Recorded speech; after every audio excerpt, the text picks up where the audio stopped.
même que le gouvernement ne soit mis en place.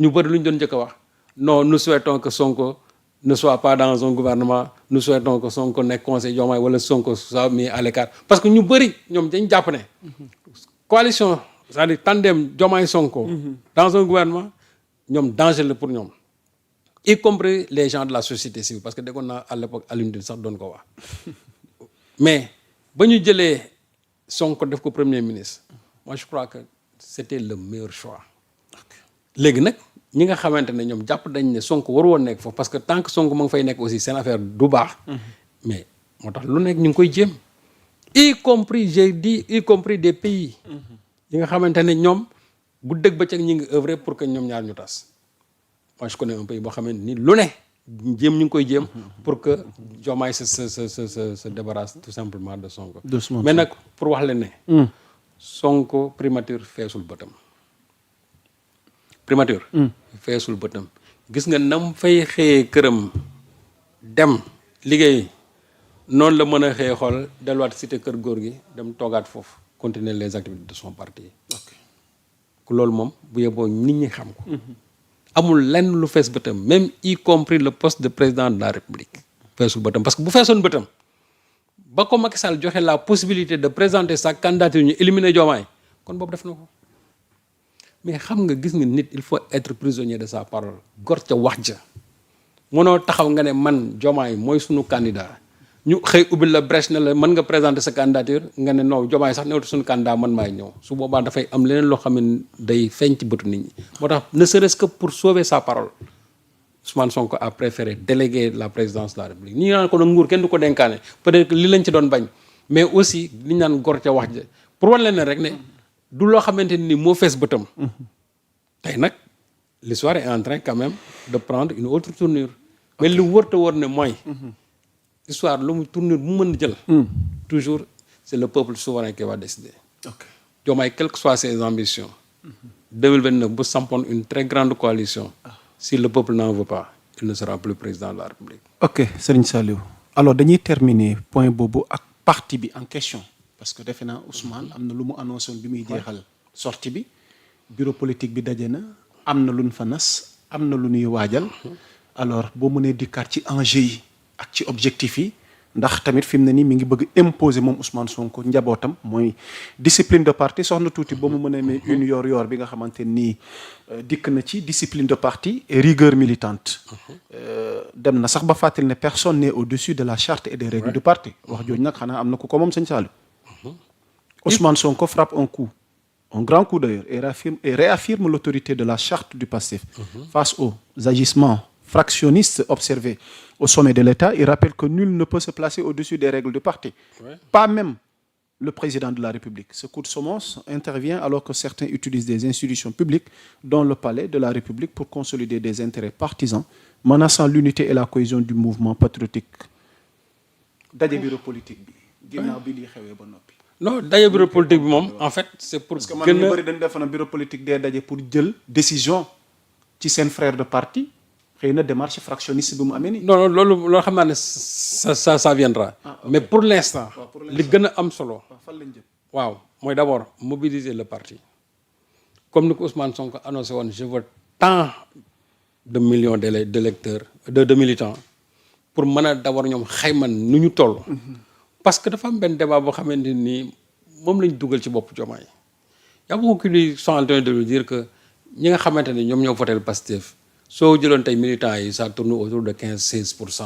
donc ñi ci des ñëpp c'est des sympathisants wala ñenn ñi et cetera c'est des bon xamuñu fu ñu doon voter donc ñooñu c'est des gens qui sont récupérables. donc ma la sax parce que j'ai lu ça quelque part. Oui.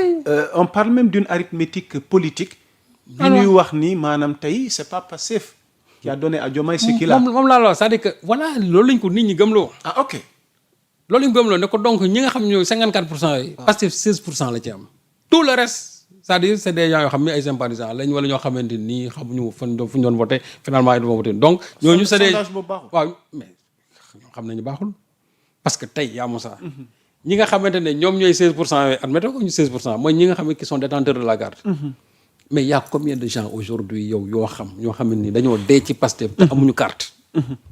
léegi nag Ousmane loolu la bëgg fi ñu toll nii ñu formaliser ko. ñi nga xam ne dañu ne ay sympathisants lañ te nekk ay militants Pastef ñooñu dañuy dem ñu wut carte bu ko fexee ñoom seen bopp dinañ xam seen parti ñaata lañ toll. et loolu ils ont confié la mission à Birame Souleye qui va certainement l'exécuter de façon vraiment excellente. Et ça leur permettra bu ñu defee seen placement carte ba pare ba mën a xayma seen bopp. Comment maintenant aborder les locales en 2027. Parce que c'est extrêmement important loolu ay statistiques yoo xam ne na leen mën a permettre ñoom ñu mën a xayma fu seen doole war a mën a toll en 2027. Contrairement à ceux qui sont en train de dire que Pastef 16% la am ils vont nag tomber des nues parce que xam nga déjà ñooñu ñoo voté woon à la présidentielle. surprise mënul am. non du am xam nga tax. ñooñu ñoo voté woon présidentielle te da nga daan gis présidentielle heure bu musaan am bu législatif ñëwee il y a moins des fois sax 50% daawul am ci législative yi dañoo wax ne présidence de la république ci la nit ñi doon gën a concentré wu mais lu jëpp ci législative yi nit ñi ça les importe peu. Alors que tel n'a pas été le cas. Ousmane Sonko ñoom ni ñu mobilisé woon ci campagne présidentielle bi noonu la ñu mobilisé wu ci campagne législative bi. ba pare il est allé seul. parce que loolu aussi c'est important mu wax ko. il est allé seul xam nga moom daf ne. xam nga fee dañaan ay joomaay coalition joomaay yëpp ñu nga ca woon. waaw mais bii il a été très clair. c'est le Pastef qui ira seul. et quand il est allé seul.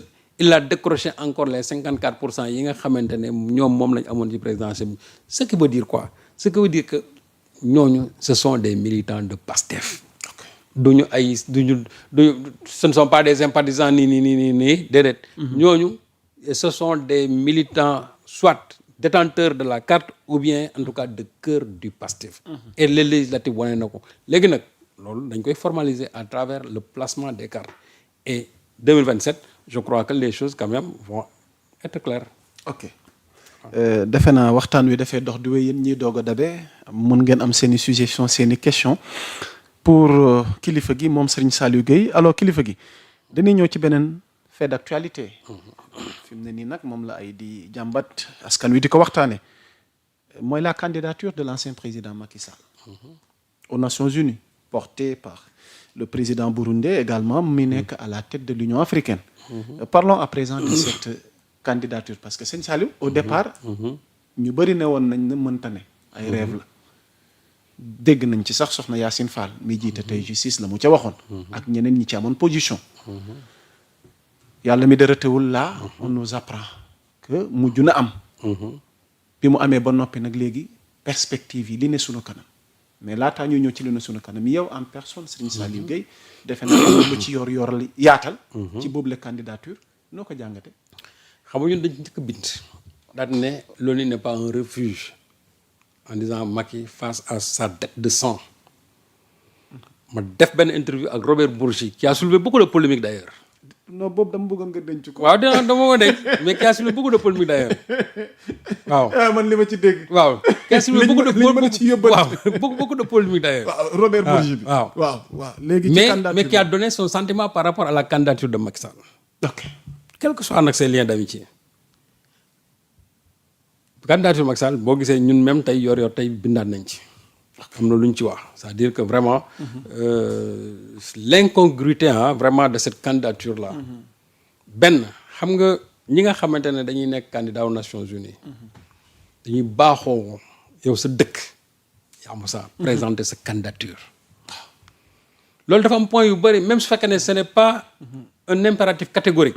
tuuti une yoor wi nga xamante ni Macky Sall ne ca kaw. bu Madiambal Diagne mais ñooguñ ci Madiambal mais.